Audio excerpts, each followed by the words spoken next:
The Xylosian High Command had seen humanity face the unraveling maw of Xylos Prime without a single unit flinching. They'd watched human engineers casually reroute a collapsing singularity and human medics joke while cauterizing wounds that would make a Kragthar warrior weep.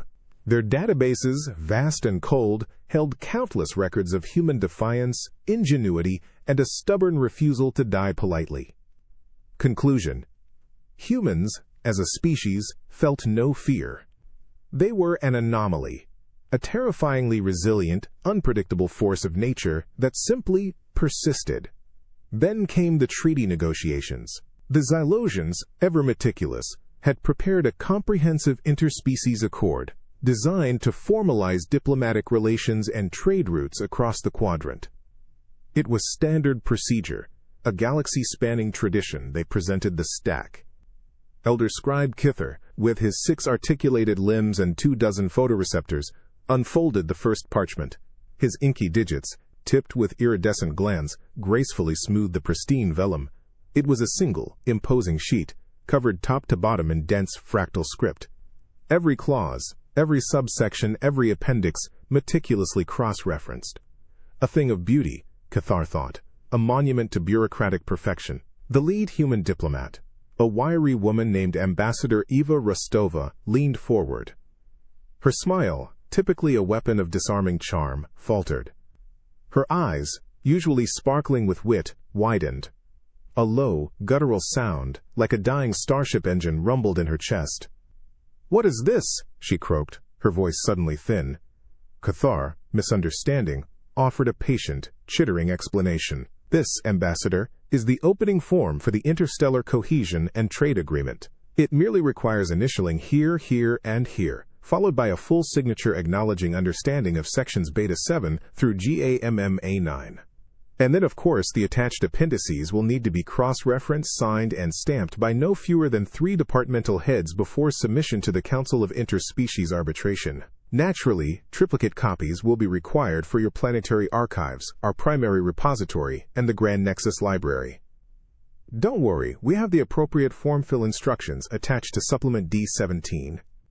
He gestured with another limb, revealing a data slate already overflowing with similar documents. The sheer volume of the presented material was staggering. Each form, crisp and new, seemed to hum with unseen energy, an oppressive weight. Eva's face went utterly blank.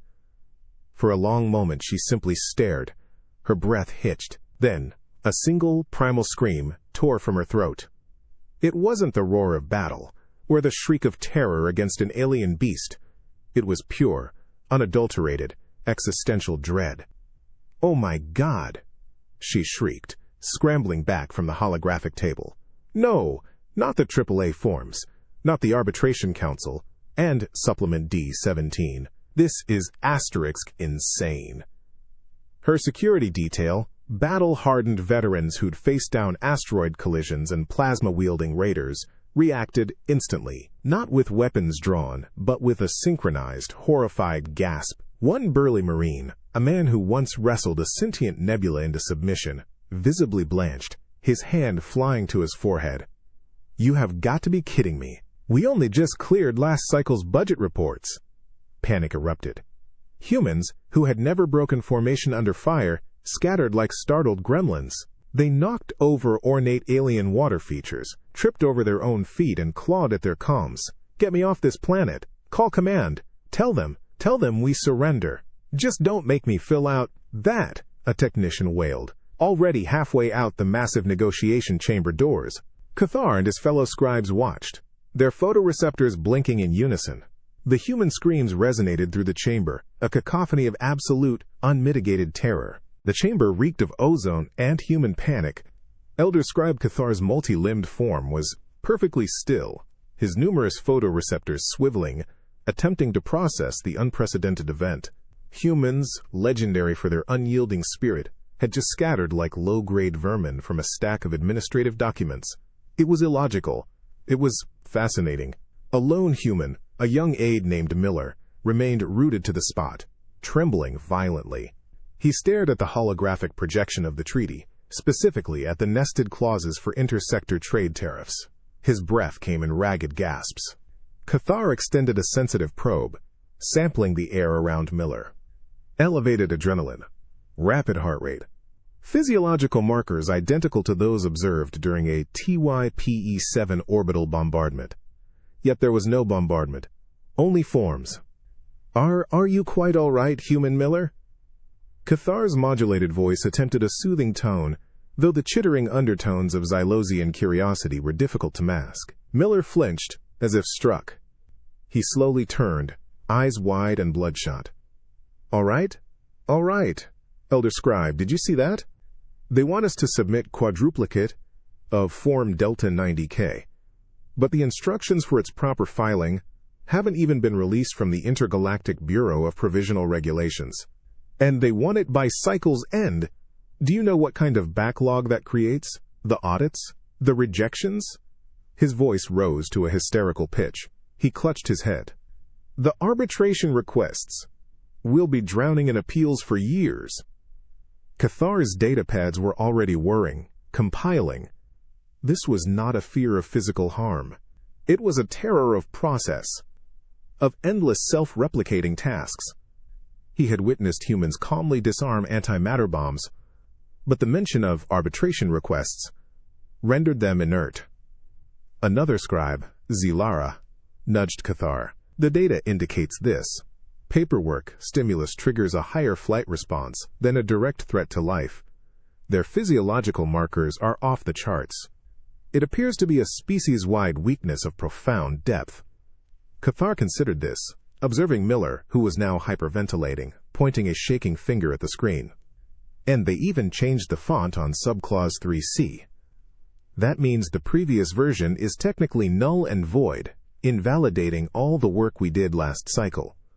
Do you know how much pre-filing that is? The Elder Scribe's internal processors struggled. This was not the simple, predictable fear of a predator or a void. This was a complex, self-inflicted torment. Humans didn't just fear the paperwork itself, they feared the implications, the unseen chains of script, binding them, burying them under an avalanche of administrative burden. It was a prison of their own making, a bureaucratic nightmare they understood with terrifying clarity. He began to update his log. Humanity wasn't fearless. No. Humanity simply feared something far more insidious than anything the galaxy could throw at them. They feared the slow, agonizing death by 1,000 forms. It was a weakness so utterly alien, so uniquely human, that it made them more inscrutable than ever. The Xylosian High Command, deeply perplexed by the previous negotiations, decided a different approach was necessary.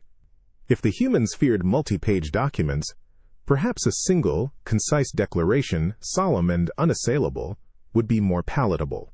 They had observed human leaders often presenting singular, officially sanctioned proclamations. This, they reasoned, conveyed authority without the dreaded subclause 3C overload. So they prepared the Proclamation of Amicable Coexistence. It was etched onto a heavy, almost metallic parchment, the Xylosian script glowing with an internal, ceremonial light. At its base, a perfect crimson wax seal, bearing the stylized sigil of the United Xylosian Empires, pulsed with quiet power. This was not merely signed, it was sealed. It spoke of finality, of unyielding commitment. A new human, Ambassador Kalen Vance, had been dispatched. He was a man renowned for his unflappable composure. Kalen had personally overseen the evacuation of the Ganymede colony during the solar flare incident, calmly directing thousands, while molten rock rained around him. He'd negotiated peace treaties with the notoriously aggressive Cathar hegemony through sheer stubborn politeness. The Xylosians were confident this human at least would maintain his faculties. Elder Scribe Cathar, carefully cradling the document with 2 of his 6 limbs, presented it. The faint scent of ancient resins and something akin to scorched earth emanated from the wax.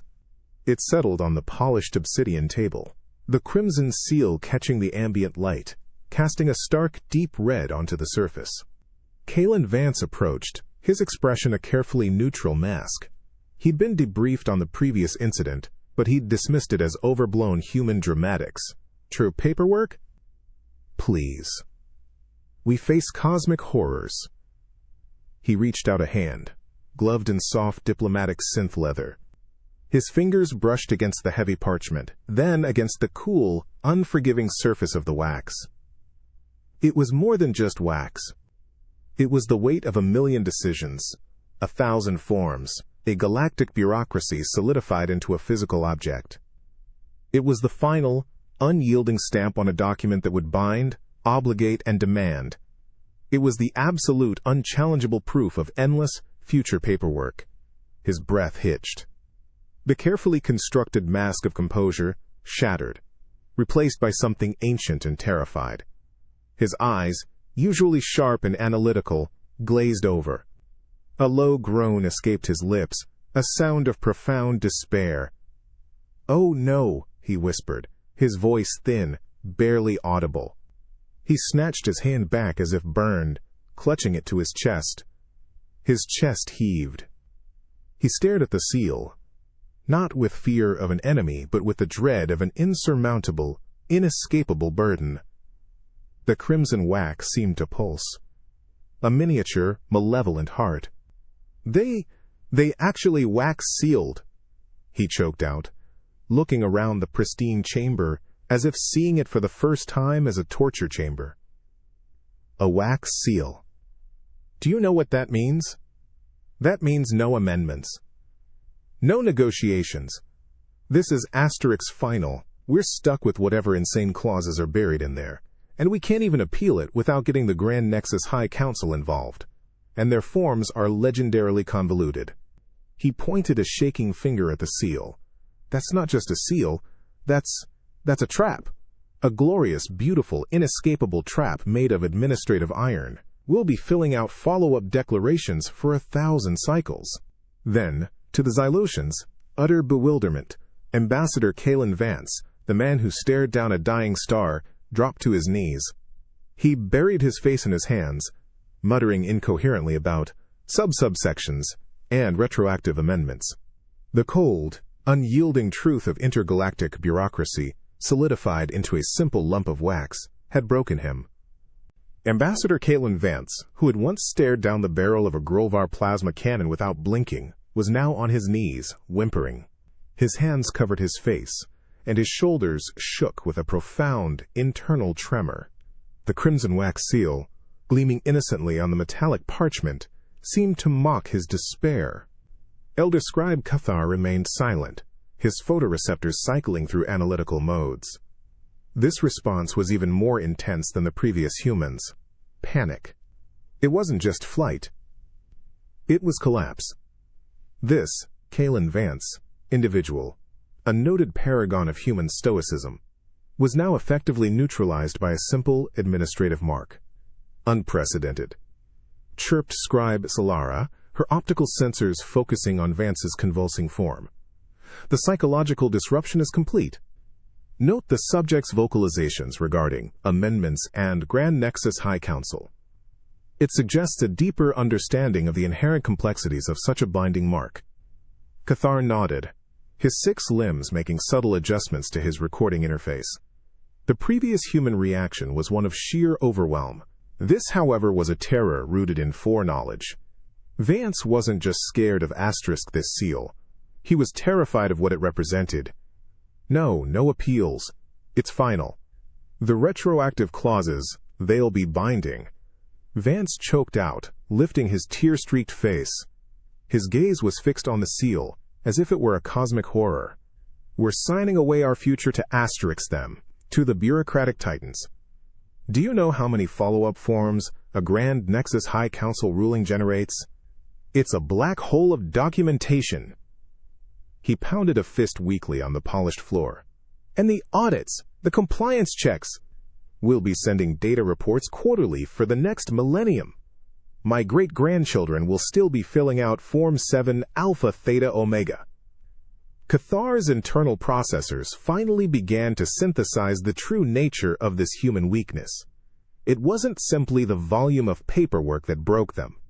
It was the true nature's Ennia's docs.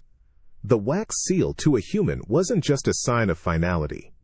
It was a visible manifestation of an unbreakable contract with an infinite, self-replicating administrative entity. It was the universe telling them, "You are bound. You cannot escape." For a species that prided itself on freedom, on adaptation, on carving their own path through the stars, the cold, unyielding touch of that wax seal was the ultimate antithesis. It represented a world not of opportunity, but of endless mandated obligation. A future where every choice, every action, was shackled by pre-approved forms and unchangeable regulations. Cathar meticulously updated the Xylosian database. Humans, it seemed, weren't truly fearless. They simply held a unique and profound terror for the unseen, binding chains of bureaucracy. A fear that made them stand out from every other species in the galaxy, proving that even the most resilient beings could be utterly broken by the silent, crushing weight of a truly official mark. The Xylosians thought they understood. They had witnessed the primal terror induced by multi-part forms, the existential dread triggered by a simple wax seal. They had meticulously documented humanity's unique vulnerability to administrative burdens. Now, they were ready to introduce their ultimate test: intergalactic taxation. A new human delegation led by a stern-faced, bespectacled financial expert named Dr. Aris Thorn strode into the pristine negotiation chamber. Thorn had a reputation for untangling interstellar corporate mergers with surgical precision, a man who, until now, genuinely scoffed at mere paperwork.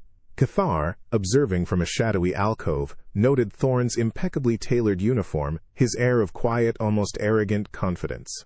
This one, at least, seems prepared for the inevitable, or so he believes. Cathar mused, a flicker of Xylosian anticipation in his multiple eyes. His fellow scribe, the ever-curious Xylara, glided forward with a whisper of articulated limbs, her optical stalks fixed on Thorn.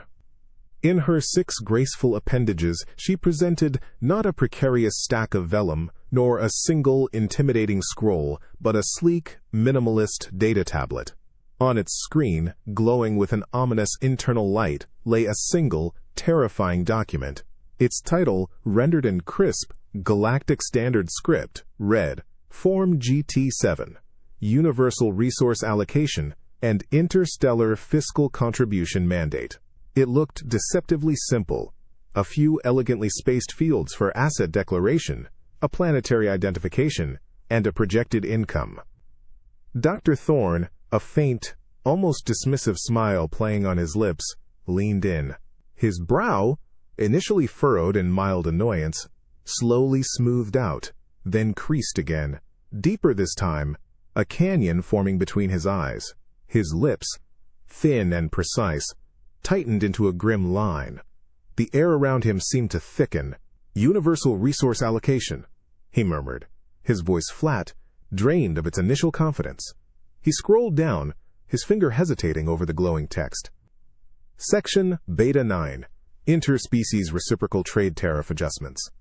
Subsection Gamma 12, Off-World Asset Declaration, requiring full disclosure of all non-primary residence holdings and projected revenue streams, certified by ALEVEL3 auditor, submitted quarterly, with penalties for incomplete datasets compounding monthly. His eyes, usually keen and analytical, started to dart frantically across the holographic text, his head swiveling as if trying to outrun an unseen predator. His breathing quickened, a subtle, shallow rasp catching in his throat. A sheen of sweat, almost imperceptible, bloomed on his temples. It wasn't the sheer flea that was getting to him this time. It was the absolute, invasive specificity, the relentless, inescapable reach into every hidden corner of financial existence. "And what's this?" Thorn's voice, now a strained whisper, cracked as he pointed a trembling finger at a subsection. "Voluntary contributions section? With a punitive interest rate for non-participation, exceeding a 17.3% margin, applied retroactively for all previous cycles? This isn't voluntary, this is galactic-level racketeering. And Form GT7B, Quarterly Reconciliation of Declared versus Actual Revenue for Minor Planetary Holdings? Minor. There's nothing minor about Jupiter's atmospheric mining rights, you oversized, multi-limbed data hoarders." His composure completely shattered. He looked up at Xylara, his face a mask of utter horror, his jaw slack. "You want point times records? For Totten cycles? Do you know the kind of data retrieval and verification that requires? The internal audits? The external reconciliations? This isn't a form. This is an economic black hole designed to swallow entire civilizations whole and spit out nothing but audited compliance reports. He recoiled, stumbling backwards, clutching his chest as if struck by a physical blow. Dr. Eris Thorne, the financial titan who'd once stared down a hostile takeover attempt by a sentient asteroid consortium, was now a trembling, incoherent mess. He was on his hands and knees, clawing at the polished floor of the Xylosian chamber, muttering dark prophecies of audits and penalties. The sleek data tablet, with its innocent-looking Form GT7, pulsed silently, a digital siren song of economic doom. Elder Scribe Cathar and Zalara exchanged quiet, chittering observations. The human's physiological responses were still off the charts. His facial chromatophores, the Xylosian equivalent of human blood vessels, were flushed crimson. His respiration was shallow, almost hyperventilating. This wasn't just fear, it was a complete and utter psychic collapse. He's talking about compounding monthly interest again. Zalara noted, her optical sensors zoomed in on Thorne's convulsing form. And retroactive adjustments to capital gains. The language indicates an abstract, yet utterly devastating form of self-destruction. Thorne suddenly slammed his fist against the floor, a guttural cry escaping him. 27%! Do you know what 27% interest means when applied across a Type 4 galactic economy for just one cycle? It means bankruptcy. It means entire planetary sectors go into receivership. It means you lose your pension, your house, your dignity. It means you're essentially a galactic serf, bound by invisible chains of debt until the heat death of the universe.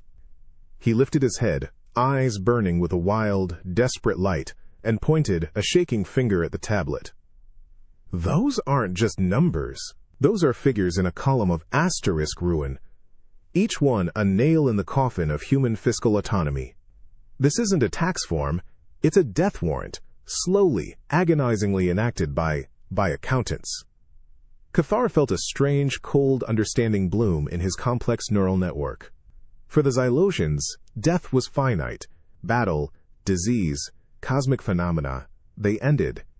But this human concept of debt and fiscal ruin seemed to extend beyond life itself. It was a lingering, ever-growing shadow that could enslave generations. A fate, to humans, worse than non-existence. They could fight a war with plasma cannons and emerge victorious, but how do you fight a spreadsheet? How do you negotiate with compound interest? The genius of it! Cathar finally chittered, his multiple limbs making rapid, precise adjustments to his data slate. It's an unseen weapon. No physical damage, no direct threat to life, yet it utterly incapacitates the species. They are bound not by physical restraints, but by abstract, economic obligations they themselves value above all else. Their ingenuity, their drive, their ability to adapt, all now channeled into a desperate, futile struggle against a universal ledger. He made one final chilling entry into his logs. Humanity's greatest strength, their ambition and drive to expand, has been revealed as their most profound weakness when confronted with the boundless, unforgiving logic of galactic bureaucracy. They will fight any monster, face any odds, but a debt? That they cannot escape, that they truly fear. And in that pristine, silent chamber, the Xylosians learned that the most effective way to conquer humanity wasn't with fleets or superweapons, but with a simple, well-crafted tax form. Because for humans, the real terror wasn't in facing oblivion, but in facing the next quarterly audit. The Xylosians, still reeling from Dr. Thorne's spectacular collapse over a tax form, decided their assessment of humanity's bureaucratic vulnerability needed a deeper dive. Digital formats, sleek and impersonal, clearly triggered an acute, immediate terror. But what about the physical manifestation of galactic red tape? The old ways. They needed to explore the tactile, the historical, the very essence of administrative decay. So they led Dr. Evelyn Reed, a human xenolinguistics archivist renowned for her patience with ancient, crumbling scrolls, into the grand Xylosian archives. Evelyn usually found solace in history, a reverence for the past. Her initial impression was one of awe. Towering shelves, reaching into a cavernous, dimly lit space, receded into an endless labyrinth. The air was thick, heavy with the scent of aged vellum, metallic ink, and something indefinable, like forgotten time. Elder Scribe Cathar, moving with quiet grace, presented their challenge. "Human read," he chittered, his multi-limbed form gesturing to a particular section.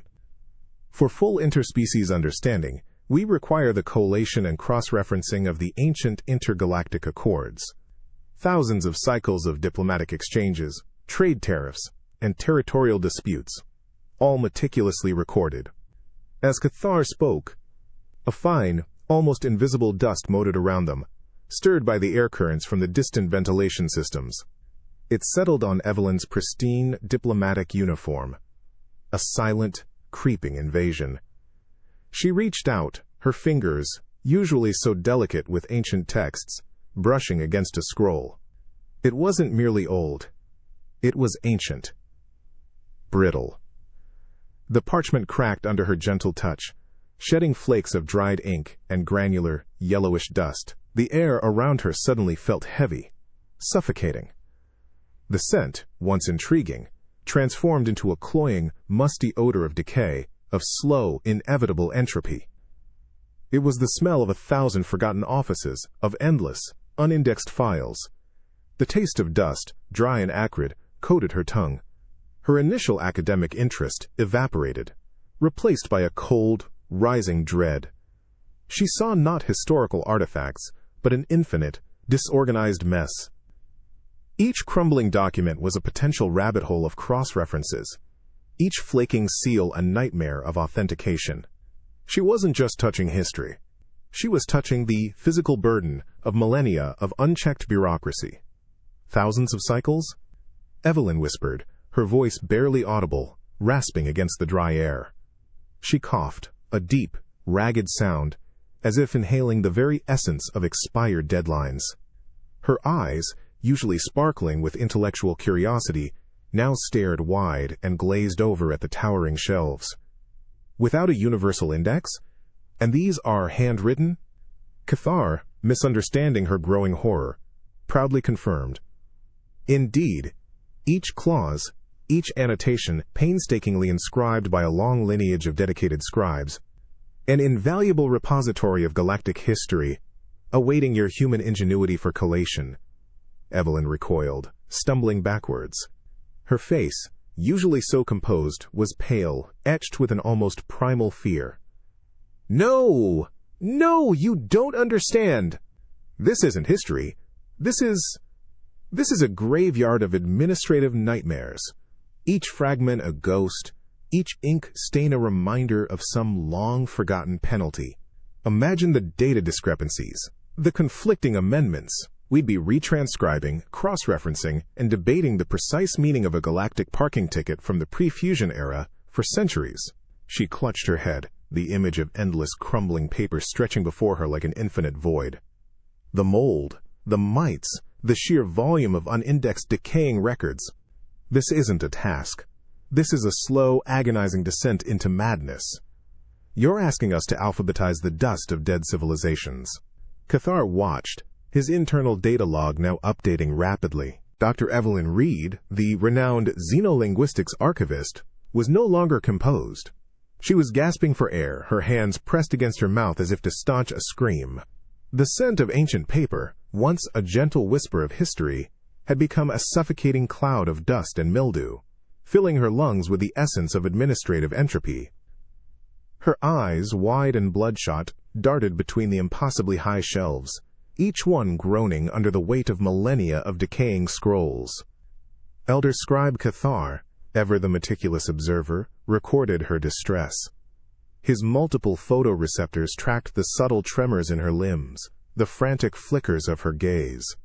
"Observe, Zilara," he chittered, a faint hum in his vocalizer. "The human exhibits acute sensory overload combined with profound psychological distress. The tactile and olfactory stimuli are evidently amplifying the conceptual horror." Evelyn stumbled back further, bumping into a massive, ornate lectern. A cascade of brittle, yellowed documents slid from a nearby shelf, scattering across the polished floor like skeletal leaves. Each one bore the faint, spiderwebbing script of forgotten decrees, faded signatures, and what looked terrifyingly like ancient invoices for intergalactic waste disposal. This isn't just old data," Evelyn cried out, her voice raw with genuine terror. She gestured wildly at the fallen parchments, each one a relic of bureaucracy's relentless march. "This is the origin, the foundation of every insane, convoluted form we struggle with today. Every amendment, every cross-reference, every single punitive subclause we inherited, it all started here, in these dusty, crumbling monuments to galactic inefficiency." She kicked at a scroll, a primal urge to destroy the source of her torment. A legacy written in fading ink, 1,000 generations bound by the mistakes of the past. We're not just archiving history. We're inheriting a universal legal burden that will never, ever be fully resolved. The sheer audacity, the eternal unforgiving nature of it all. Zelara, her optical sensors focusing on a particularly brittle document outlining ancient interplanetary shipping manifests, offered her analysis. The human perceives these archived documents not as inert historical records, but as active perpetuating agents of their administrative vulnerability. They project the current, paperwork, dread onto the historical equivalent, creating a cyclical, inescapable fear. Cathar concurred. Indeed. For humanity, the past is not merely a record. It is a live threat, a festering wound of unresolved compliance. Their struggle is not against a tangible foe, but against an abstract, ever-present weight of historical obligation. Every faded signature, every archaic seal, is a constant reminder of how deeply ingrained and how utterly inescapable this bureaucratic nightmare truly is. Evelyn was now visibly hyperventilating, her eyes fixed on the towering shelves, seeing not books, but insurmountable walls of obligations stretching into infinity. The dust motes in the air seemed to shimmer, each one a tiny, floating particle of an unfinished form, a missed deadline. The smell of decay was no longer just a smell. It was the suffocating breath of 1,000,000 unfulfilled administrative tasks lingering across the eons. She finally crumpled to the ground, surrounded by the silent, dusty testament to galactic bureaucracy. Her terror was absolute, devoid of the fight-or-flight response humanity typically displayed. It was the crushing weight of a truth too immense to bear, that even the boldest, most resilient species in the cosmos could be utterly, completely broken, not by physical force or cosmic horror, but by the relentless, unyielding, and eternal legacy of paperwork. The air in the Xylosian interrogation chamber was so sterile it felt like breathing pure void. Captain Jax, a man who had endured weeks of deprivation and the crackle of a neural disruptor without uttering a sound, stood rigid against the chill. He braced himself. His interrogator, a tall, gaunt Xylosian named Visceral, floated silently into the room, their optical sensors glowing with an unnerving, patient light. Jax expected pain. He expected mind games. He expected everything but what Visceral held. A single data slate, sleek and innocuous, drifted slowly across the polished table, stopping directly before Jax. No chains, no electrodes, no pulsing energy fields. Just a tablet. Jax narrowed his eyes, searching for a hidden trap, a subtle emanation of sedative gas, anything. There was nothing. Just the sterile silence, broken only by the faint hum of the chamber's environmental controls. Captain Jax of the Human Federation, designation, Infiltrator. Visceral's voice was a low, resonant hum, devoid of menace. You are here to comply with Interstellar Regulation 7 Omega 9, pertaining to unsanctioned planetary entry by non-affiliated species. This is a standard administrative procedure, Jax scoffed, a dry, bitter sound. Standard? Where's the torture? The truth serum? You guys gone soft? Visceral tilted their head, their optical sensors flashing. Unnecessary. We have found other methods. Kindly review Form Declaration 33P, Subclause Gamma 7. Acknowledgement of extra-jurisdictional violations and consent to reparations schedule. Then, affix your digital signature here. Jax peered at the tablet. His bravado, honed by 1,000 impossible missions, began to falter. The form unfolded, page after endless page of scrolling text. It wasn't the size that hit him first. It was the goal or content. Each paragraph a dense thicket of legalese, each subclause referencing another obscure regulation. His eyes darted to the footer. Page 1 of 4, 782. A cold sweat pricked his skin. He saw phrases like retroactive application of penalties, non-appealable waivers, and perpetual lien on future earnings and generational assets. This wasn't a confession. This was an economic death sentence for his entire bloodline, stretched across the entire galaxy. His mind, trained to dissect battle plans and evade detection, struggled, then buckled.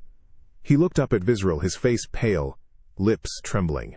4,782 pages? For trespassing? And it references the Intergalactic Sanctions Committee? You want me to agree to a 20-year mandatory reclamation project on a Class 4 death world? And forfeit my grandchildren's tuition funds for administrative overhead? The sterile silence of the room suddenly felt like a tomb. Jax's body, hardened by war, began to shake, not with fear of pain, but with the dawning horror of a bureaucratic abyss. He slammed his fist on the table, the sound echoing hollowly. This is insane. This is worse than the asterisk Cathar hegemony's truth siphons. At least those just made you babble. This legally binds you to servitude until your lineage is extinguished. Visceral made a soft, chittering sound, their optical sensors glowing a deeper blue. Their data slate, always observing, recorded every nuance of Jax's unraveling. Observation Log 8, Beta 2. Subject exhibits severe psychological breakdown in response to comprehensive administrative documentation. Fear response is total. Previous estimations of human invulnerability require complete re-evaluation. This is not fear of pain or death. This is pure, unadulterated dread of endless obligation. Jax sank to his knees, his hands clutching his head. He screamed, a raw, primal sound that echoed through the sterile chamber. I'd rather be mind-wiped. I'd rather be disassembled particle by particle. Just don't make me sign that. Don't make me consign my great-great-grandkids to a lifetime of processing. Form 7, GAMMA 9. Captain Jax's scream, raw and desperate, tore through the sterile silence of the Xylosian interrogation chamber. It was a sound utterly devoid of defiance, a howl of pure, unadulterated terror that echoed off the polished walls. He collapsed, not with the controlled fall of a man breaking under physical duress, but with the boneless surrender of a soul shattered. He clawed at his uniform, at his own face, as if trying to rip off the invisible chains that bound him. Visceral, the Xylosian interrogator, remained motionless, their optical sensors fixed on the writhing human. Their data slate hummed softly, meticulously recording every gasping breath, every guttural sob. The air, already thin, seemed to thicken with Jax's despair, the metallic tang of his fear now palpable. No, I won't, Jax choked out, his voice hoarse, scraping against his throat. He looked up, his eyes bloodshot, pupils dilated, staring at the innocent-looking data tablet, as if it were a portal to an infernal dimension. My family, they'll be ruined. Decades of financial penalties. My great-grandkids will be born into debt, processing forms to pay for my unauthorized planetary entry. This isn't punishment. It's an eternal curse. Visceral's voice, a steady low hum, broke the silence. Compliance is required, Captain Jax. Interstellar Regulation 7 Omega 9 is quite clear. Your digital signature, or the full force of the Intergalactic Sanctions Committee, will be applied to your entire species. Economic infrastructure. A species-wide lien on all future endeavors, indefinitely. The words hit Jax like a physical blow. A full species lien. His actions, his single mistake, would shackle all of humanity to an endless bureaucratic nightmare. His shoulders slumped. The fight, the defiance, the sheer stubborn refusal to break that defined humanity, simply evaporated. It wasn't pain that broke him. It was the crushing weight of Asterix's consequence. He raised a trembling hand, his finger hovering over the glowing signature field. He didn't want to. Every fiber of his being screamed in protest, But the alternative, the thought of dragging his entire species into this unending abyss of forms and audits and committees, it was unthinkable. He was a captain. He protected his people. Even from himself. His finger, shaking almost imperceptibly, finally descended. The light on the data slate flared once, then dimmed, acknowledging the input. A faint, almost imperceptible click echoed in the sterile chamber. A signature. Extracted not by force, not by pain, but by the most profound, insidious fear a human could possibly feel. The fear of eternal, inescapable paperwork. Visrol's optical sensors pulsed a triumphant violet. Log, Entry 8, Beta 2 Addendum. Subject's will completely compromised by threat of broad-spectrum administrative sanctions against entire species. Signature acquired. The human species, though resilient against physical and psychological warfare, is profoundly vulnerable to bureaucratic leverage. Recommendation. Utilize this weakness for all future diplomatic and strategic engagements. A human will endure anything for their kind, except, it appears, the prospect of their entire lineage being condemned to a lifetime of processing, Form 7 GAMMA9. The sterile silence returned. But now, it wasn't just silence. It was the hollow echo of a broken spirit, a testament to the bizarre, yet absolute, truth that some horrors, for humanity, were simply too great to bear. And they had nothing to do with monsters or void. They had everything to do with a single, binding signature. The Xylosian High Command had meticulously catalogued humanity's profound terror of administrative burdens. Digital forms caused panic. Wax seals induced dread. Tax forms spawned economic despair. And ancient archives led to existential horror. Now, they prepared for a new variable, one unearthed from the depths of prehistory. A long-forgotten ghost from the galactic past. Into a pristine receiving chamber, bathed in soft, clinical light, floated a true relic. It was a data buoy, but unlike any modern craft. Its hull was barnacle-encrusted, not with organic matter, but with fossilized mineral growths that glittered faintly. Greenish algal stains clung stubbornly to its seams, and a distinct, pungent aroma filled the air. The sharp, earthy smell of brine of an ancient ocean mixed with something metallic and decaying. It had been recovered from the abyssal trenches of Xylos Gamma 7, a water world declared geologically inert for 10 millennia. Its internal energy signature had mysteriously, and quite unexpectedly, reactivated. Dr. Lena Petrova, a human xenolinguist renowned for her unflappable demeanor in the face of the unknown, approached with professional interest. Lena had calmly catalogued the languages of dying stars and translated peace treaties between warring factions for decades. The strange briny scent, almost like old salt and ozone, intrigued her. Elder Scribe Cathar, observing from a shadowed alcove, aimed his multifaceted photoreceptors, keenly anticipating the next revelation of human weakness. Lena extended a gloved hand, gently brushing the barnacled surface of the ancient buoy. With a faint whir, a holographic projection shimmered to life from the buoy's core. It wasn't a distress call, a historical record, or even a lost declaration of war. It was a single, immense scroll of elegant, archaic alien script, unfurling endlessly into the holographic space before them. Its translated title, displayed in stark galactic common, sent a shiver of unsettling recognition down Lena's spine. The High Galactic Council Decree of Planetary Reclamation, Cycle 14, 703, Subclause Theta 9. Unpaid Historical Environmental Restoration Fees. Amendment 7, Alpha, Retroactive Penalties for Failure to Comply with Interspecies Waste Management Protocols. Cycles 14, 704-16, 899. Lena's breath hitched. Her professional interest vanished in an instant, replaced by a deep, unsettling chill that began to spread through her limbs. Her tongue tasted the salt of the air, now acrid and suffocating. A defunct council. 50 millennia ago. Environmental restoration fees for a planet that had ceased to exist eons before humans even achieved interstellar flight. The data scrolled relentlessly, detailing ancient legal precedents, forgotten galactic treaties, and, most horrifyingly, a section detailing compounding interest on dormant planetary liabilities, calculated at an exponentially increasing rate for every ignored cycle. "No, no, this can't be," she whispered, her voice cracking, dry and hoarse. Her face, usually so composed, went bone-white, etched with a primal fear. She pointed a trembling finger at the projection. "This isn't a message, Cathar. This is a Asterix bill. From a council that ceased to exist before the Kragthar even left their homeworld.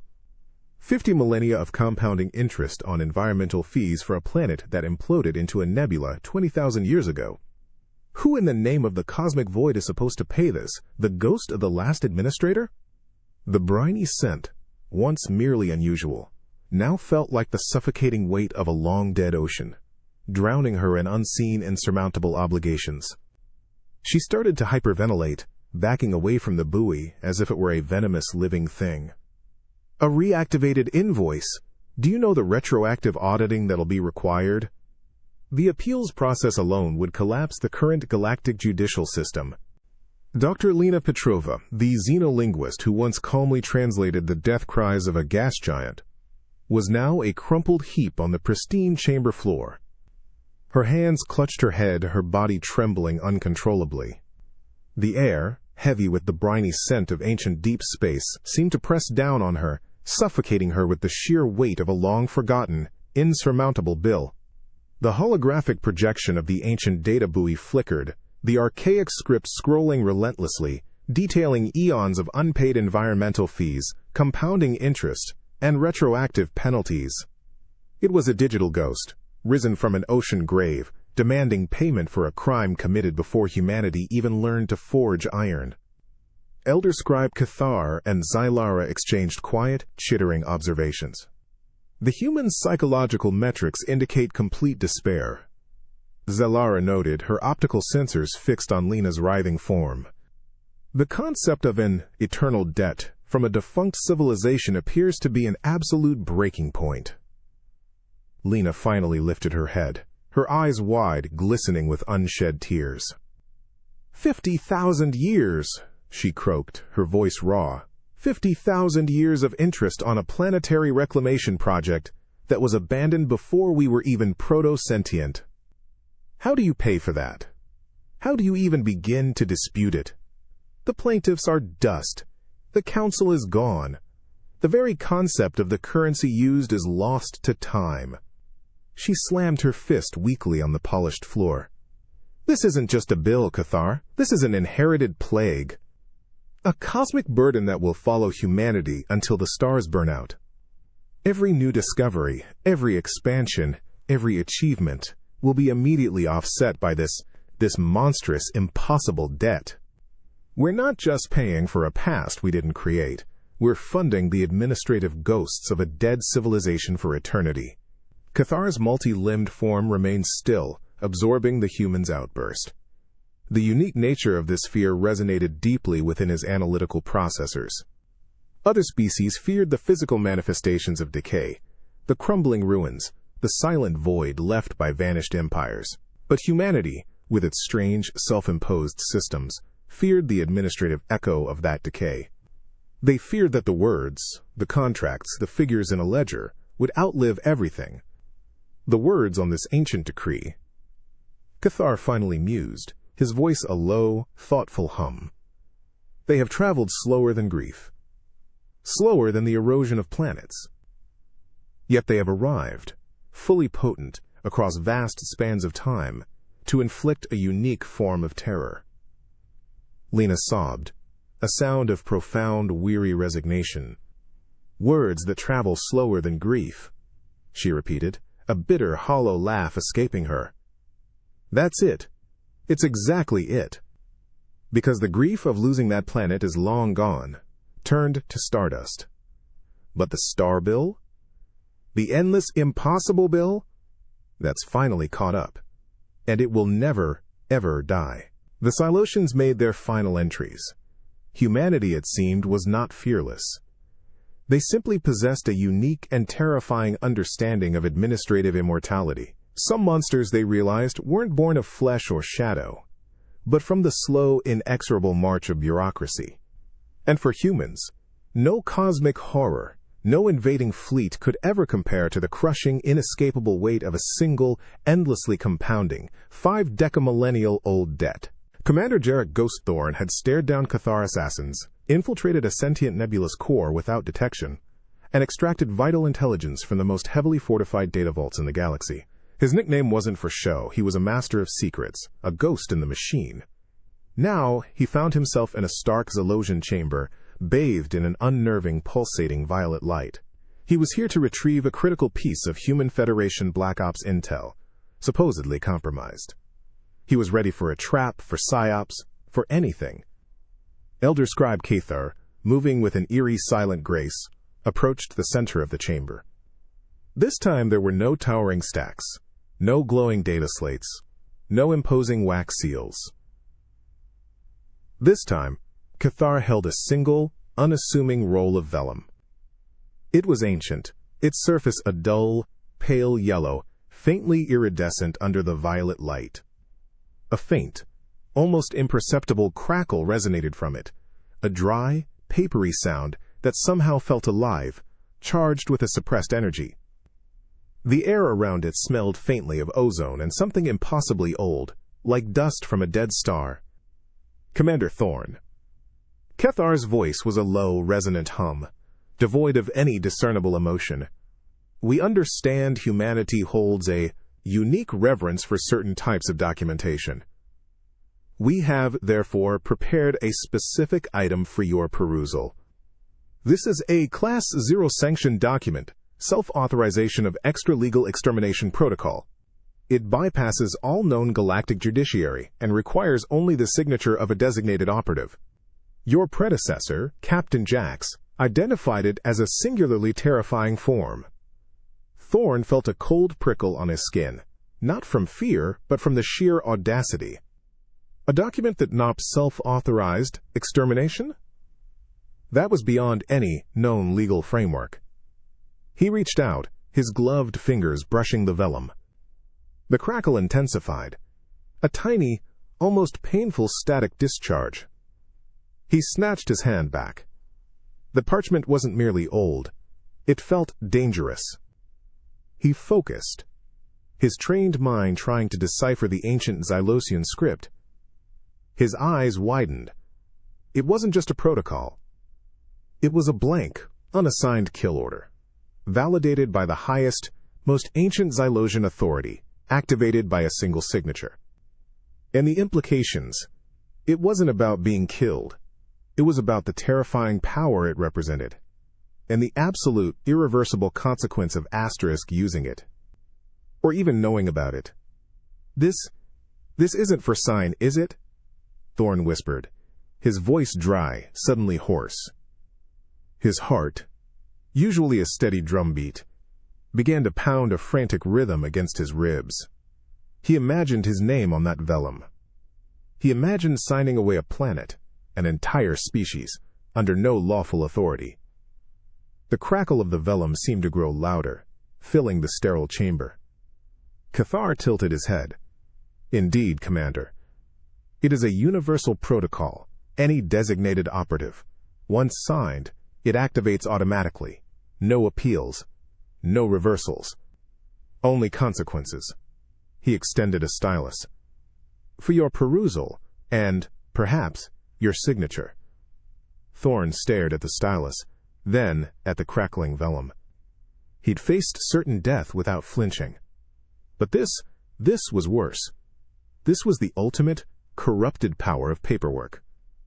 A single, ancient document, bypassing all ethics, all laws, granting absolute, unchallengeable authority for the most heinous act, simply by virtue of a signature. He wasn't afraid of dying. He was afraid of what this document, Toch, made him. He was afraid of the terrifying, undeniable truth that some pieces of paper held more power, more horror, than any weapon in the universe.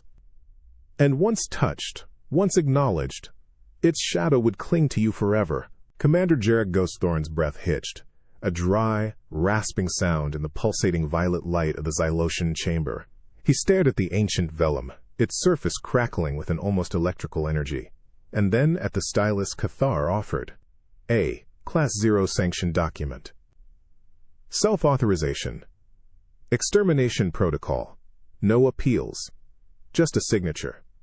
His mind, a precision instrument honed by years of covert operations, raced. He'd faced impossible odds, made brutal choices in the name of survival, but always within a framework, however grim. This was beyond framework. This was pure, unadulterated, unchecked power, granted by a piece of paper. It wasn't about being ordered to kill. It was about the chilling absolute authority to authorize. Nemrein braun on time braun, Nemrein braun on, lading gop to, Nembron bronze. Nemron 100 x Dembron braun on. Nembron braun on 100. Nemrons braun on, braun 100 gop Dembrons. Nembron 100 x Dembron braun 100, Dembron. His signature, a mere flourish of ink, would render it absolute. You want me to hold this power? Thorn whispered, his voice trembling despite his best efforts. His usual cold composure shattered, revealing a raw, human horror. He imagined the weight of that vellum in his hand, the echoes of countless lives snuffed out by a decision made in sterile silence. The ozone scent from the parchment seemed to burn his nostrils, the taste of ash in his mouth. Cathar's multi-limbed form was perfectly still, his numerous photoreceptors fixed on Thorn's face. It is merely an observation, Commander. We are assessing your species' response to such unique administrative instruments. Does the knowledge of such a power, even unexercised, evoke a particular human sentiment? Thorn recoiled from the stylus. Sentiment? This isn't sentiment, Cathar. This is a trap. Not for the target, but for the asterisk signer. For the one who even acknowledges its existence. To know that a thing like this exists, that it can be used, that it can bypass every moral and legal barrier, simply by scratching a name, that's a prison, a cage made of pure, unchecked horror. He clutched his head, the crackling of the vellum intensifying, sounding like the whisper of 1,000 condemned souls. It's a key to absolute destruction, but it's also a cage for the soul. To carry that knowledge, to bear the weight of that potential, that's a fate worse than any physical torture you could devise. You think you're showing me power? You're showing me the ultimate corruption. Cathar's internal data log hummed, compiling. Observation Log 9. Alpha 1.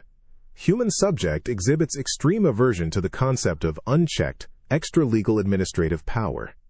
Fear is not of the power's effect, but of its inherent nature and the moral burden of its potential.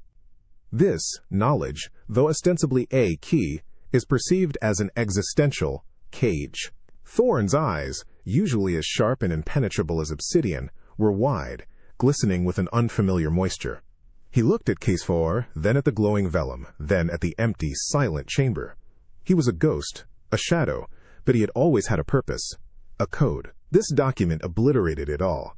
It wasn't just a secret, it was a revelation that some horrors, for humanity, were not external threats, but internal corruption. And the simple knowledge of its existence, the mere potential to wield it, was enough to break even the most hardened human spirit. Some keys, it seemed, opened doors to places no human soul could ever truly escape. Commander Elias Vance, a veteran deep space prospector who had charted asteroid fields alone for decades and outwitted sentient nebula to claim rich mineral veins, found himself in a Xylosian chamber unlike any he'd ever seen. No grand displays, no ancient parchments, just sterile, seamless walls of polished obsidian and a single low table. Vance, a man who valued anonymity above all else, felt the hairs on his neck prickle. His solitude in the void was his sanctuary. He was ready for anything, but not this. Elder Scribe Cathar floated silently into the room, their optical sensors glowing with an unnerving, patient light. In their primary limb they held a single, sleek data tablet, no bigger than Vance's palm. The air was cool, meticulously filtered, devoid of scent. But as Cathar placed the tablet on the table before Vance, a faint, almost imperceptible thump seemed to echo in the silence. It wasn't a sound, it was a sensation, a phantom impact, like a soft, insistent knock on a door that had no right to be there. Human Vance.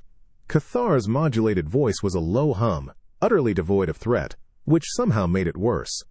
For the integration of your species into the galactic accord of harmonized civilizations, a complete and comprehensive census is required. This is Form GCA-7, Interstellar Demographic and Predictive Behavioral Mandate. Vance eyed the tablet. It looked simple, almost benign. He leaned in. The screen, vibrant and active, unfurled fields of data. His initial scan registered the obvious: name, species, origin. Then it continued.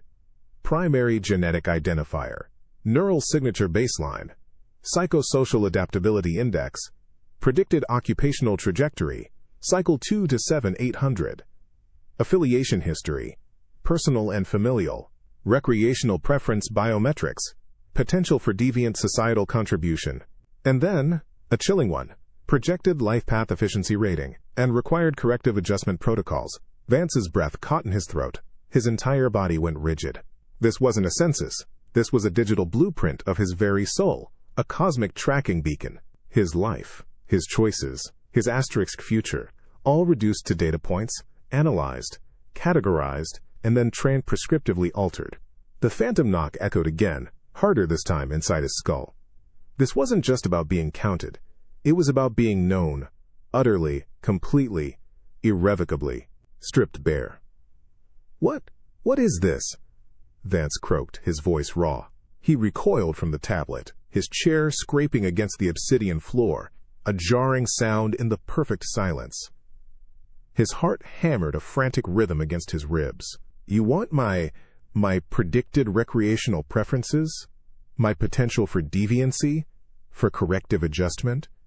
Are you out of your alien mind? This isn't a census. This is a declaration of absolute, inescapable control.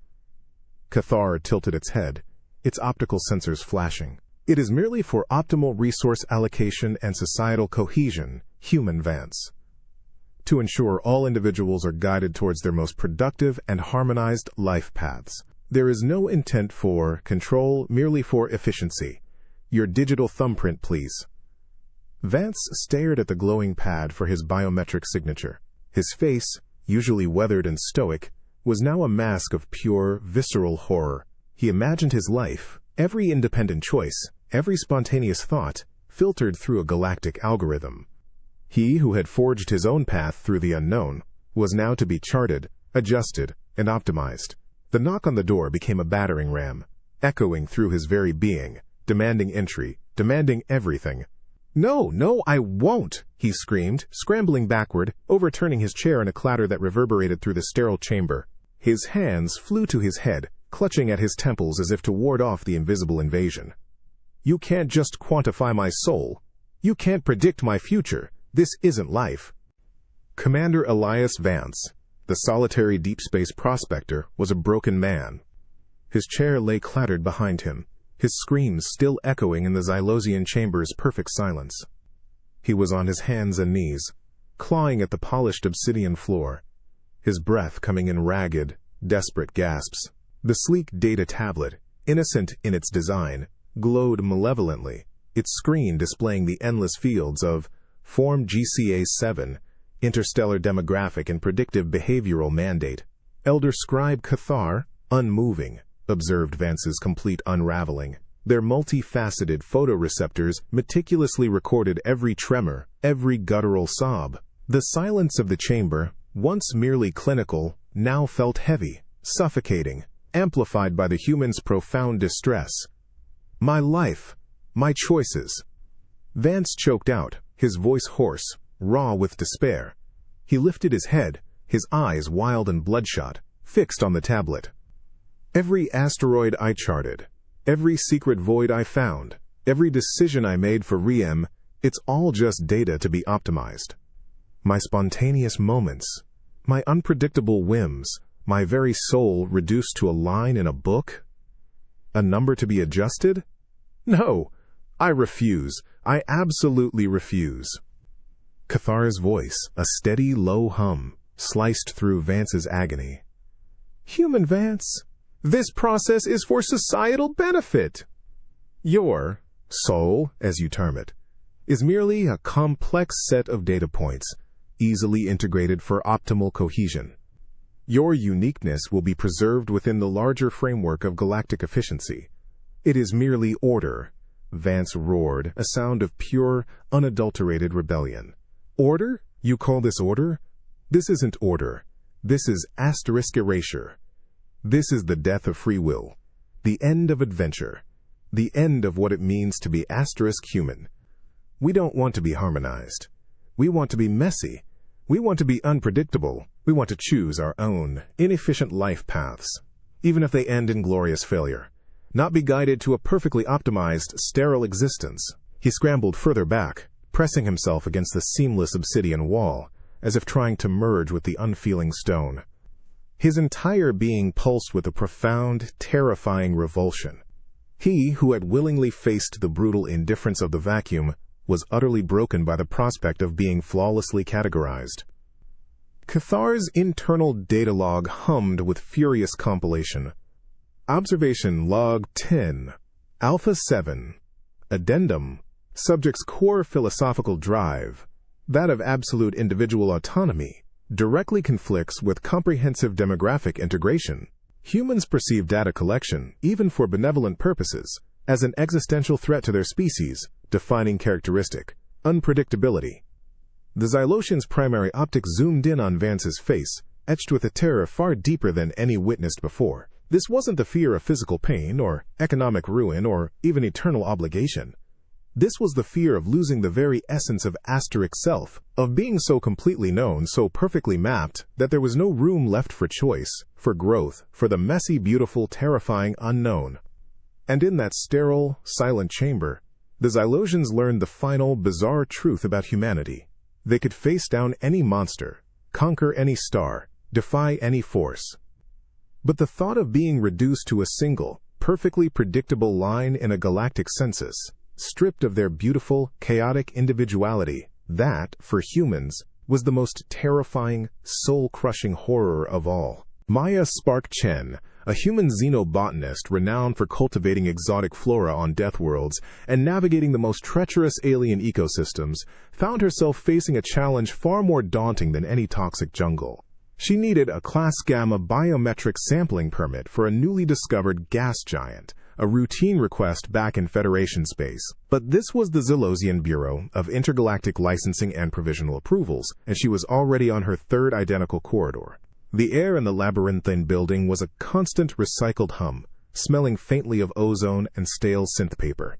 Fluorescent panels above pulsed with a soft, irritating drone, casting an even shadowless light that stripped the corridors of any distinguishing features. Every door was identical, marked only by inscrutable alien pictograms and number sequences that seemed to shift whenever Maya blinked. The distant murmur of alien voices, a cacophony of clicks, chitters, and whistles, seemed to echo from everywhere and nowhere, compounding the sense of being utterly lost. Maya clutched her datapad, its screen displaying a hopelessly convoluted flowchart of departments and subdepartments. She'd already been redirected from Sector 7 Alpha 9 to Sector 3 Omega Beta, then to Sector 12 Kappa 4, each journey involving endless walks past identical, polished walls. Her initial spark of scientific curiosity, her usual boundless patience, was slowly, agonizingly being extinguished. Elder Scribe Cathar, discreetly observing from a hidden vent, meticulously recorded Maya's movements. Her physiological responses were subtle but clear. A gradual desynchronization of gait, a slight tremor in her hands, a repetitive, almost desperate scanning of her surroundings. This was a new form of human distress. Maya sighed, a deep, weary sound that felt alien in the sterile quiet. She pushed open yet another unmarked door, stepping into a vast, circular antechamber. Hundreds of other species, equally bewildered, milled about, waiting. No clear line. No discernible purpose. Just waiting. The air here was thicker with the collective exhalations of frustrated aliens, a labyrinth of size and parchment. She approached a lone Xylosian drone, its optical sensor clicking in slow, deliberate rhythm. "Excuse me," Maya said, her voice strained. I'm trying to locate the subdivision for non-standard atmospheric sampling. I was told it's in Sector 12, Kappa 4, but I seem to be perpetually rerouted. The drone's single optical sensor swiveled slowly towards her. Its modulated voice, utterly devoid of inflection, emitted a series of rapid clicks. Sector 12, Kappa 4 requires pre-authorization Form D79 Delta. This form is only available in Sector 3 Omega Beta. Sector 3 Omega Beta is currently undergoing a structural re-evaluation and requires a temporary access permit from Sector 7 ALPHA9. Maya stared blankly. Her mind, usually so adept at pattern recognition and problem-solving, simply froze. The drone had just described a perfect, unbreakable bureaucratic loop. The invisible walls of this administrative maze weren't just frustrating. They were designed to be inescapable. It wasn't about the content of the forms anymore. It was the sheer, brutal process that was breaking her. She let out a low, guttural growl, a sound more primal than any Cathar had yet recorded. Her datapad slipped from her numb fingers, clattering softly on the polished floor. No, I can't. I just can't. This isn't even about the permit anymore. This is about losing my mind trying to find the permit. I'd rather wrestle a void serpent barehanded than navigate one more Xylosian bureaucratic loop. Maya slumped against a cold, featureless wall, her face pale, her eyes wide with a profound, soul-wearying exhaustion. She, who feared no beast or void, was utterly broken by the endless, illogical, soul-crushing labyrinth of intergalactic paperwork. Maya Spark Chen, the xenobotanist who navigated poisonous bogs and hostile alien flora with unwavering resolve, was a broken silhouette against the sterile, polished wall. Her datapad lay ignored on the floor, a useless relic in a system that devoured logic. The soft, irritating hum of the Xylosian Bureau of Intergalactic Licensing and Provisional Approvals echoed in the vast antechamber, a constant, insidious drone that seemed to vibrate directly inside her skull. Hundreds of other species, a tapestry of muted colors and frustrated postures, stirred around her, equally lost in the labyrinth of size and parchment. Her mind, usually a sharp instrument of scientific inquiry, felt dull, heavy, beaten into submission by the endless, circular directives. She wasn't just lost in a building. She was lost in an asterisk idea. The idea that her unique mission, her spark of discovery, could be rendered utterly meaningless by a loop of forms and protocols. She was a needle in a haystack of lives, each one seeking a purpose, and each one being systematically reduced to an unfulfilled request. Elder Scribe Cathar, observing from a shadowed vent, meticulously logged her decline. Her eyes, once bright with curiosity, now held a glazed, distant look. Her breathing was shallow, rapid, a subtle tremor running through her frame. This wasn't the explosive panic witnessed before. This was a slow, agonizing erosion of the human spirit. It's designed to do this, Maya rasped, her voice barely a whisper, a stark contrast to the buzzing silence of the room. She wasn't speaking to anyone in particular, just voicing a terrifying realization. They don't need to kill you. They just make you irrelevant. They make you spend your entire life trying to find the right form, just to realize that form requires another form, which requires another department, which requires another planet entirely. And then you die, and the forms are still there, unfiled, waiting for someone else to pick up the impossible burden.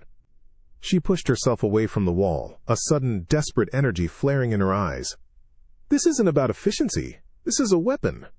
A passive-aggressive, soul-crushing, bureaucratic weapon designed to drain you of all will, to make you give up before you even begin. My biomechanical suit could withstand a CLASS-9 acid bath, but it can't process a single Xylosian temporary access permit. It's designed to be impossible. Cathar's data slate word, compiling. Observation log 11-Gamma-3. Human subject perceives administrative complexity as an intentional, malicious form of psychological warfare. The concept of passive-aggressive weaponization of bureaucracy is unique to human psychological profiling. The species values direct confrontation. Indirect, intangible obstacles induce profound despair. Maya stared at the hundreds of other waiting aliens. each one a tiny, frustrated island in an ocean of administrative futility. She was just one more data point, one more unfulfilled request, one more sigh in this vast, impersonal machine. Her individuality, her drive, her humanity, felt like it was being slowly, agonizingly dissolved, leaving behind nothing but a phantom longing for a permit that would never be found. She dropped to her knees again, not in fear but in a profound, soul-deep exhaustion. The hum of the building seemed to mock her, reminding her that this structure, this system, would continue long after her desperate, futile efforts ceased. Some truths, it seemed, were too vast, too overwhelming, too completely inescapable to fight. And for humanity, realizing they were merely a single insignificant speck in a haystack of endless, unforgiving paperwork, was a torment worse than any physical struggle. Jax the Whisper Rourke had built a legend out of making things disappear. Or, more accurately, making new things appear, perfectly mimicking the old in all the right databases. He could forge a stellar cartography permit for a black hole, or generate diplomatic credentials for a species that didn't exist. His talent for bending reality through meticulous falsification was unparalleled, making him the go-to operative for any truly impossible infiltration. But now, in the Xylosian verification nexus, he felt a chilling metallic taste flood his mouth. It was the taste of pure, unadulterated fear. The nexus wasn't a room. It was a vast, shimmering cylinder of light, resonating with a faint, low hum. Data flowed through it, visible as ethereal currents of glowing script. Elder Scribe Cathar floated at its core, their multi-limbed form radiating an unnerving sense of absolute, digital purity. This was the heart of the Xylosian administrative reality, a place of immutable, recorded truth. Human Rourke, Cathar's modulated voice resonated through the space, devoid of echo. Your species requires a universal trade identifier, as per Galactic Accord provisions. Our systems require you to personally register your entire history of transactions, intellectual properties, and any deviations from standard protocol. This is to ensure perfect harmony and equitable resource distribution. Cathar gestured to a shimmering panel of light that solidified before Jax. It wasn't a paper form or a simple data slate. It was a projection of the universal immutable ledger. Every single transaction, every resource transfer, every permit issued across the entire galaxy, recorded in real time, secured by a quantum-encrypted, unalterable chain. Any attempt at falsification, at asterisks even conceiving of an irregularity, was instantly detected. This wasn't a record, it was reality itself. Jax felt a wave of nausea. He, the master of plausible deniability, of creating believable fictions, was now faced with an unchallengeable, undeniable truth. His entire skill set, his very purpose, was rendered utterly meaningless. The metallic taste in his mouth intensified, like he'd just bitten down on a live wire. He felt his hands begin to tremble, a reaction he hadn't experienced since his first solo deep space jump as a raw recruit. The universal immutable ledger? Jax whispered. His voice dry, cracking. His eyes, usually sharp and calculating, darted frantically across the flowing script, looking for a flaw, a back door, a single point of failure. There was none.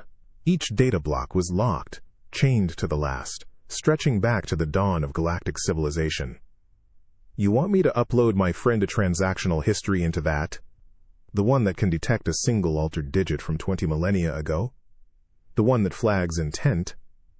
Cathar tilted his head. Indeed, human Rourke. Complete transparency. Any inconsistencies will automatically trigger a TIER-7 audit, followed by immediate asset forfeiture and a mandatory retraining period in a Class Gamma penal colony. Standard procedure. Jax's face went utterly ashen. A penal colony, he could survive. But an audit? One that could pick apart every brilliant, perfectly fabricated piece of his past? The sheer, inescapable thoroughness of it was a horror he'd never contemplated. He pictured his life, every clever workaround, every elegant bypass, laid bare, exposed to the cold, unfeeling light of absolute truth. It wasn't the punishment he feared. It was the numb's masking. He stumbled backward, colliding with the shimmering wall of the nexus. Audit? Retraining? This isn't a registration, Cathar. This is a digital confession booth designed to incinerate your entire life story. My past isn't just deviations from protocol. It's a tapestry of beautiful, necessary lies. You're asking me to delete my very existence, to condemn myself to a life of pristine, perfectly honest mediocrity. Jax the Whisper Rourke, the legendary forger, was a trembling mess against the shimmering wall of the Xylosian verification nexus. The universal immutable ledger glowed around them, a vast, undeniable tapestry of absolute truth, utterly exposing the futility of his life's work. The metallic taste of fear, sharp and acrid, still coated his tongue, a bitter reminder of his vulnerability. Elder Scribe Cathar, ever silent, allowed the human's breakdown to continue, their optical sensors diligently recording every nuance. Jax, who had once talked his way out of a Kragthar execution squad with nothing but a forged planetary deed and a charming smile, was now utterly, completely broken by the sheer, unyielding reality of perfect data. My entire life, it was built on the power of a plausible lie, Jax choked out, his voice hoarse, scraping against his throat. He pounded a weak fist against the crystalline wall, the sound absorbed by the hum of the nexus. The loopholes, the clever misdirections, the subtle alterations that made things work, that saved lives, that gave us an edge in a galaxy that wants to quantify and categorize every breath. This system makes all of that impossible. He lifted his head, eyes wild and desperate, fixed on Cathar. You don't understand. Humanity needs its plausible lies. We need the ability to fudge a number, to spin a story, to reinterpret a regulation, just to survive, to thrive. It's how we adapt. It's how we break free from the constraints you all impose. This ledger, it's not just recording transactions, it's choking the very spirit of human ingenuity. Cathar's data slate hummed with increased processing. Observation Log 12, Beta 5, Addendum. Human species demonstrates fundamental reliance on plausible lies and strategic untruths as a survival mechanism and a core aspect of identity. Immutable transparency is perceived not as beneficial order, but as an existential threat to their freedom and adaptability. The power of the plausible lie is considered vital. The Xylosian's primary optic zoomed in on Jax's face, etched with a terror far deeper than any physical threat could elicit. It wasn't the fear of punishment that gripped him, but the terrifying realization that his capacity for deviation, for improvisation, for crafting his own narrative, was being systematically dismantled. The Nexus wasn't just a verification system.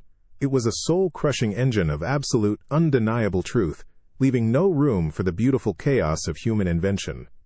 Without the plausible lie, Jax whispered, his voice barely audible now, filled with a profound, weary resignation, we're just numbers, predictable, manageable, controlled. You've taken away our greatest weapon, Cathar, not with lasers, but with a perfect, unalterable database. The shimmering currents of data flowed around Jax, an ocean of recorded fact that he could never swim against, never divert, never escape.